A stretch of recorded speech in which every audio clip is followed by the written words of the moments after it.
जय गुरु जी। षडलिंग स्वरूप प्रणव का महात्म्य, उसके सूक्ष्म रूप ओंकार और स्थूल रूप पंचाक्षर मंत्र का विवेचन, उसके जप की विधि एवं महिमा, कार्य ब्रह्म के लोकों से लेकर कारण रुद्र के लोकों तक का विवेचन करके कालातीत पंचावरण विशेष्ट शिवलोक के अनिर्वचनीय निरूपण तथा शिव भक्तों के सत्कार की महत्ता। ऋषि बोले, प्रभु महामुने, आप हमारे लिए क्रमशः षडलिंग स्वरूप प्रणव का महात्म्य तथा शिव भक्त के पूजन का प्रकार बताइए। सूत जी ने कहा, महर्षियों, आप लोग तपस्या के धनी हैं। आपने यह बड़ा सुंदर प्रश्न उपस्थित किया है, किंतु इसका ठीक ठीक उत्तर महादेव जी ही जानते हैं, दूसरा कोई नहीं। तथापि भगवान शिव की कृपा से ही मैं इस विषय का वर्णन करूंगा। वे भगवान शिव हमारी और आपकी रक्षा का भारी बारंबार स्वयं ही ग्रहण करें। प्रनाम है प्रकृति से उत्पन्न संसार रूपी महासागर का। प्रणव इससे पार करने के लिए दूसरी नाव है, इसलिए इस ओंकार को प्रणव की संज्ञा देते हैं। ओंकार अपने जप करने वाले साधकों से कहता है, प्रपंच नहीं, नहीं है वह तुम लोगों के लिए। अतः इस भाव को लेकर भी ज्ञानी पुरुष ओम को प्रणव नाम से जानते हैं। इसका दूसरा भाव यूं है, प्रकर्षेण न नयेत व युष्मान मोक्षम इति वा प्रणवः, अर्थात यह तुम सब उपासकों को बलपूर्वक मोक्ष तक पहुंचा देगा। इस अभिप्राय से भी इसे ऋषि मुनि प्रणव कहते हैं। अपना जप करने वाले योगियों के तथा अपने मंत्र की पूजा करने वाले उपासक के समस्त कर्मों का नाश करने यह दिव्य नूतन ज्ञान देता है, इसलिए भी इसका नाम प्रणव है। उन माया रहित महेश्वर को ही नव अर्थात नूतन कहते हैं। वे परमात्मा प्रकृष्ट रूप से नव अर्थात शुद्ध स्वरूप है, इसलिए प्रणव कहलाते हैं।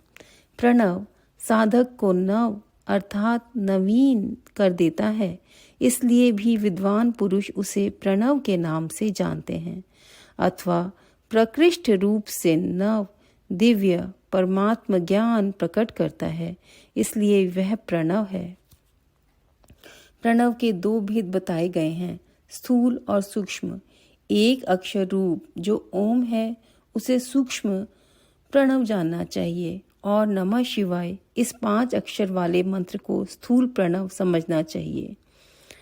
जिसमें 5 अक्षर व्यक्त नहीं है वह सूक्ष्म है, और जिसमें 5 अक्षर सुस्पष्ट रूप से व्यक्त हैं वह स्थूल है। जीवन मुक्त पुरुष के लिए सूक्ष्म प्रणव के जप का विधान है, वही उसके लिए समस्त संसाधनों का सार है। यद्यपि जीवन मुक्त के लिए किसी साधन की आवश्यकता नहीं है, क्योंकि वह सिद्ध रूप है, तथापि दूसरों की दृष्टि में जब तक उसका शरीर रहता है तब तक उसके द्वारा प्रणव जप की सहज साधना स्वतः होती रहती है।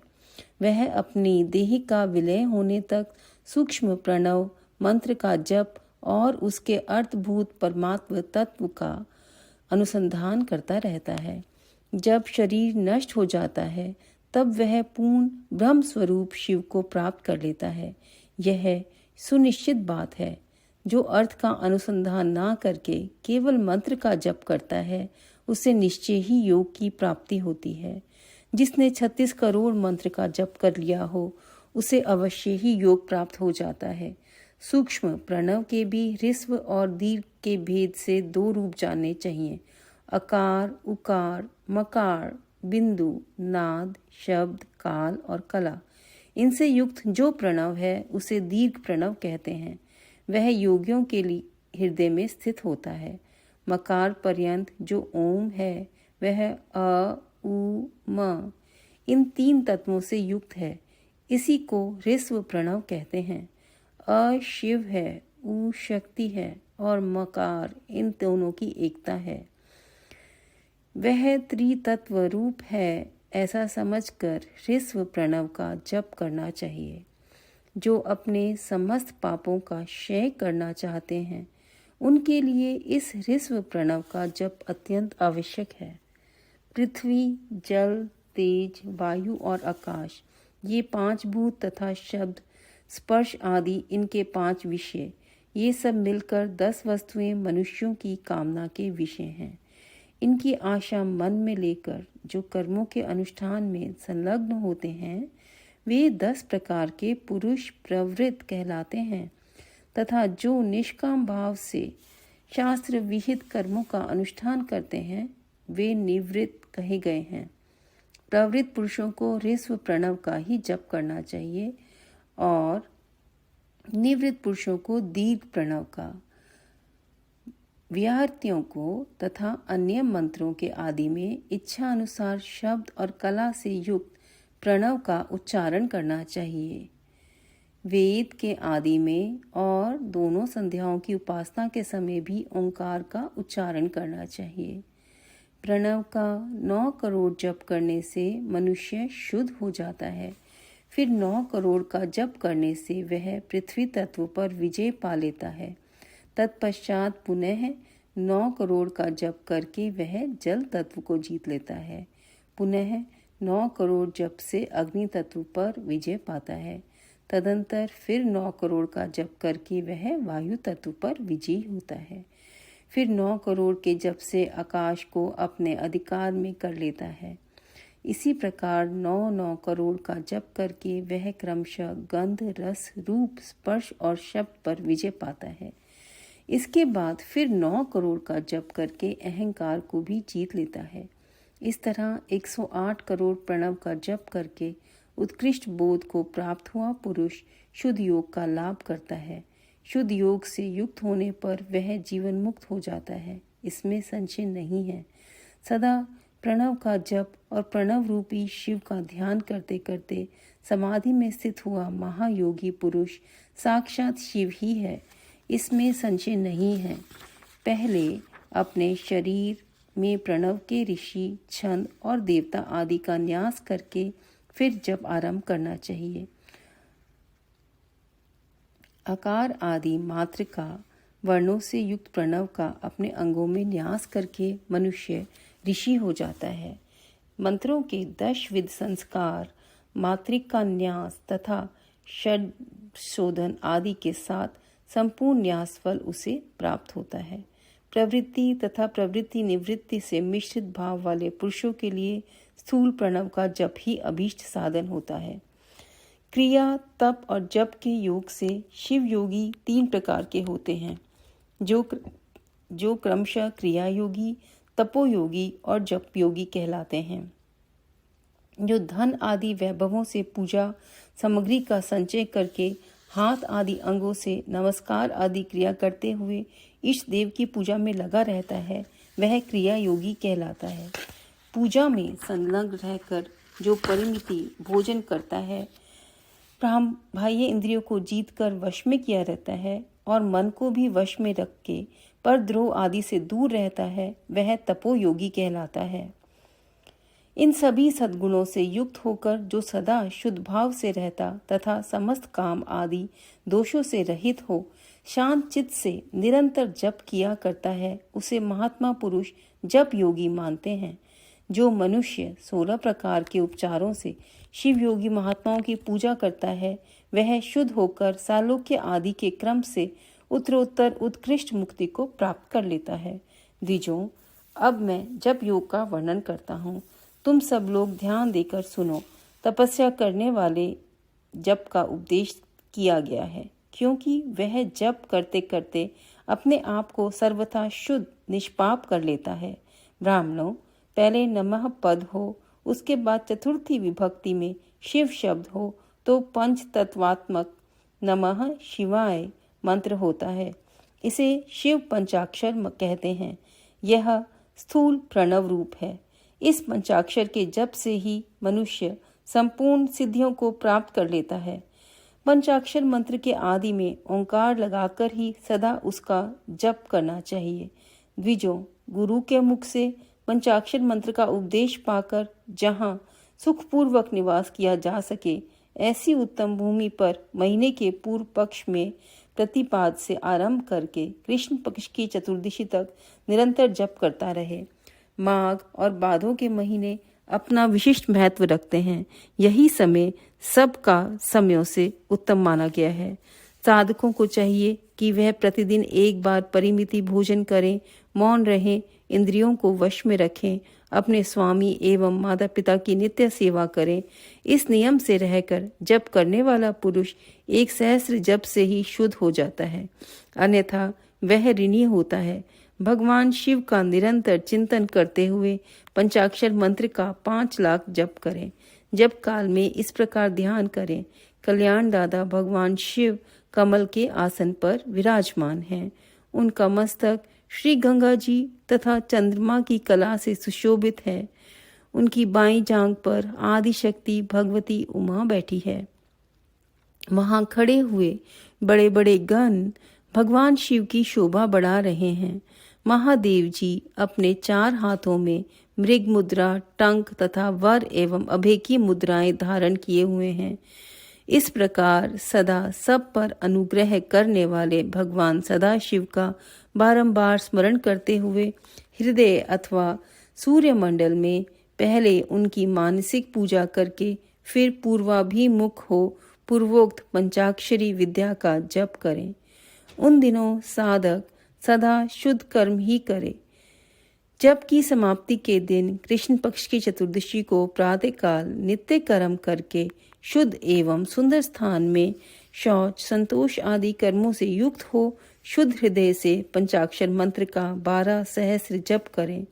तत्पश्चात 5 सपत्नीक ब्राह्मणों का जो श्रेष्ठ एवं शिव भक्त हों वरण करें। इनके अतिरिक्त एक श्रेष्ठ आचार्य प्रवर का भी वरण करें और उसे साम सदाशिव का स्वरूप समझें। ईशान, तत्पुरुष, अघोर, वामदेव तथा सद्योजात, इन 5 के प्रतीक स्वरूप 5 ही श्रेष्ठ और शिव भक्त ब्राह्मणों का वरण करने के पश्चात पूजन सामग्री को एकत्र करके भगवान शिव का पूजन आरंभ करें। विधि पूर्वक शिव की पूजा संपन्न करके होम आरंभ करें। अपने गृह सूत्र के अनुसार सुखांत कर्म करके अर्थात परिसमूहन, उपलेपन, उल्लेखन, मृद उद्धरण और अभ्युक्षण, इन 5 भू संस्कारों के पश्चात वेदी पर स्वाभिमुख अग्नि को स्थापित करके कुशकंडिका के अनंतर प्रज्वलित अग्नि में आज्य भागांत आहुति देकर प्रस्तुत होम का कार्य आरंभ करें। कपिला गाय के घी से 11, 101 अथवा 1001 आहुतियां स्वयं ही दें अथवा विद्वान पुरुष शिव भक्त ब्राह्मणों से 108 आहुतियां दिलाएं। होम कर्म समाप्त होने पर गुरु को दक्षिणा के रूप में एक गाय और बैल देने चाहिए। ईशान आदि के प्रतीक रूप जिन 5 ब्राह्मणों का वरण किया गया हो उसको ईशान आदि का स्वरूप ही समझें तथा आचार्य को साम सदाशिव का रूप माने। इसी भावना के साथ उन सब के चरण धोएं और उनके चरणोदक से अपने मस्तक को सींचें। ऐसा करने से वह साधक अगणित तीर्थों में तत्काल स्नान करने का फल प्राप्त कर लेता है। उन ब्राह्मणों को भक्ति पूर्वक दशांश अन्न देना चाहिए। गुरु पत्नी को पराशक्ति मानकर उनका भी पूजन करें। ईशान आदि क्रम से उन सभी ब्राह्मणों का उत्तम अन्न से पूजन करके अपने वैभव विस्तार के अनुसार रुद्राक्ष, वस्त्र, बड़ा और पुआ आदि अर्पित करें। तदंतर दिक्पाल आदि को बलि देकर ब्राह्मणों को भरपूर भोजन कराएं। इसके बाद देवेश्वर शिव से प्रार्थना करके अपना अपना जप समाप्त करें। इस प्रकार पुरस्चरण करके मनुष्य उस मंत्र को सिद्ध कर लेता है। फिर 5 लाख जप करने से समस्त पापों का नाश हो जाता है।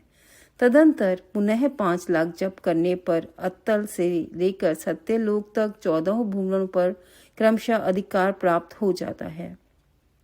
यदि अनुष्ठान पूर्ण होने के पहले बीज में ही साधक की मृत्यु हो जाए तो वह परलोक में उत्तम भोग भोगने के पश्चात पुनः पृथ्वी पर जन्म लेकर पंचाक्षर मंत्र के जप का अनुष्ठान करता है। समस्त लोगों का ऐश्वर्य पाने के पश्चात वह मंत्र को सिद्ध करने वाला पुरुष यदि पुनः 5 लाख जप करे तो उसे ब्रह्मा जी का सामीप्य प्राप्त होता है। पुनः 5 लाख जप करने से सारूप्य नामक ऐश्वर्य प्राप्त होता है। 100 लाख जप करने से वह साक्षात ब्रह्मा के समान हो जाता है। इस तरह कार्य ब्रह्म का सायुज्य प्राप्त करके वह उस ब्रह्मा का प्रलय होने तक उस लोक में यथेष्ट भोग भोगता है। फिर दूसरे कल्प का आरंभ होने पर वह ब्रह्मा जी का पुत्र होता है। उस समय फिर तपस्या करके दिव्य तेज से प्रकाशित हो वह क्रमशः मुक्त हो जाता है। पृथ्वी आदि कार्य स्वरूप भूतों द्वारा पाताल से लेकर सत्यलोक पर्यंत ब्रह्मा जी के 14 लोक क्रमशः निर्मित हुए हैं। सत्यलोक से ऊपर क्षमालोक तक जो 14 भुवन हैं वे भगवान विष्णु के लोक हैं। क्षमालोक से ऊपर शुचि लोक पर्यंत 28 भुवन स्थित हैं। शुचि लोक के अंतर्गत कैलाश में प्राणियों का संहार करने वाले रुद्रदेव विराजमान हैं। शुचि लोक से ऊपर अहिंसा लोक पर्यंत 56 भुवनों की स्थिति है। अहिंसा लोक का आश्रय लेकर जो ज्ञान कैलाश नामक नगर शोभा पाता है उसमें कार्यभूत महेश्वर सबको अदृश्य करके रहते हैं। अहिंसा लोक के अंत में काल चक्र की स्थिति है। यहाँ तक महेश्वर के विराट स्वरूप का वर्णन किया गया है। वहीं तक लोकों का तिरोधान अथवा लय होता है। उसके नीचे कर्मों का भोग है और उससे ऊपर ज्ञान का भोग। उससे नीचे कर्म माया है और उसके ऊपर ज्ञान माया। अब मैं कर्म माया और ज्ञान माया का तात्पर्य बता रहा हूँ। माँ का अर्थ है लक्ष्मी। उससे कर्म भोग याद प्राप्त होता है, इसलिए वह माया अथवा कर्म माया कहलाती है। इसी तरह माँ अर्थात लक्ष्मी से ज्ञान भोग याद अर्थात प्राप्त होता है, इसलिए उसे माया या ज्ञान माया कहा गया है। उपयुक्त सीमा से नीचे नश्वर भोग है और ऊपर नित्य भोग। उससे नीचे ही तिरोधान अथवा लय है, ऊपर नहीं।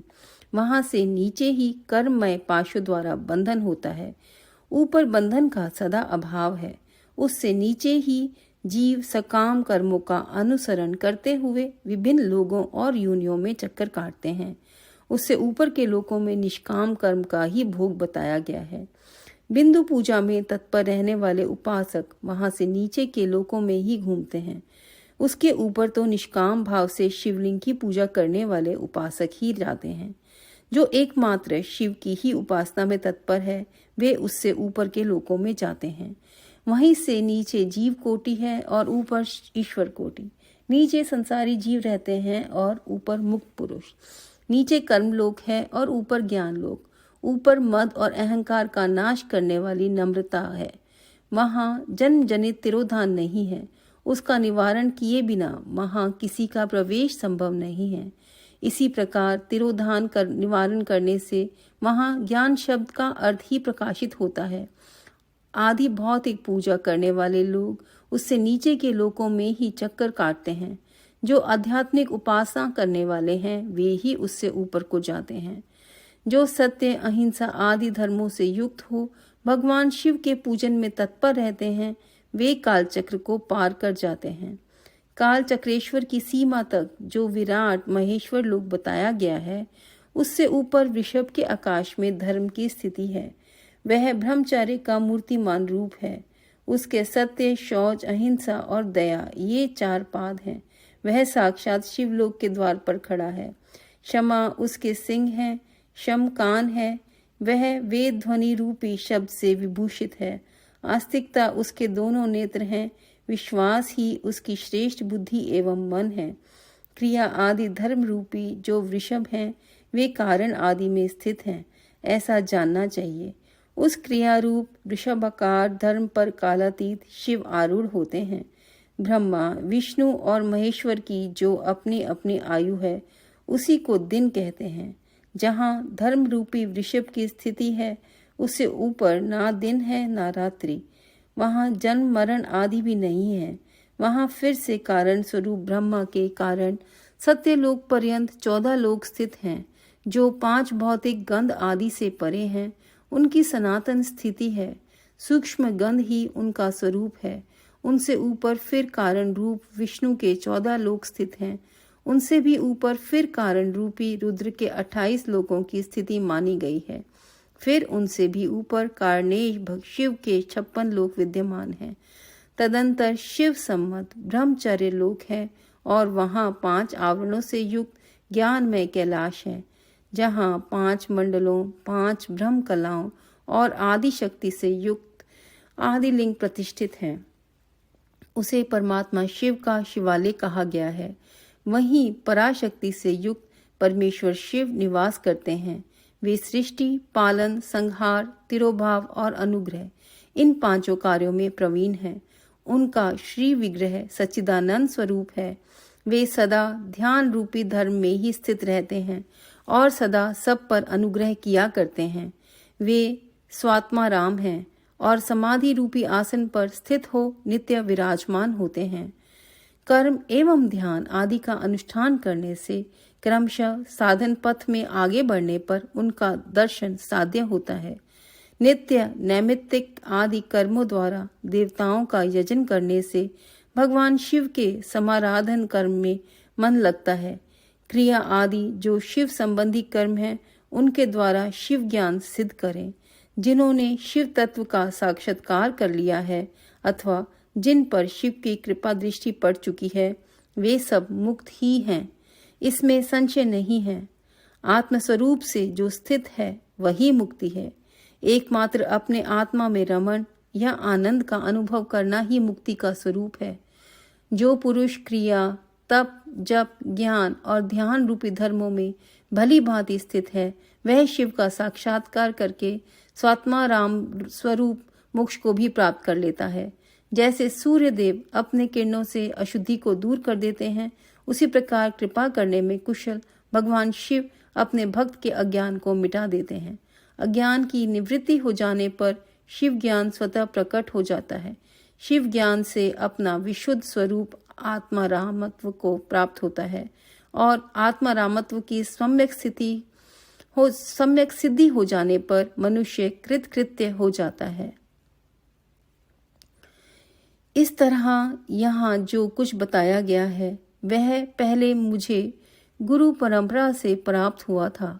तत्पश्चात मैंने पुनः नंदीश्वर के मुख से इस विषय को सुना था।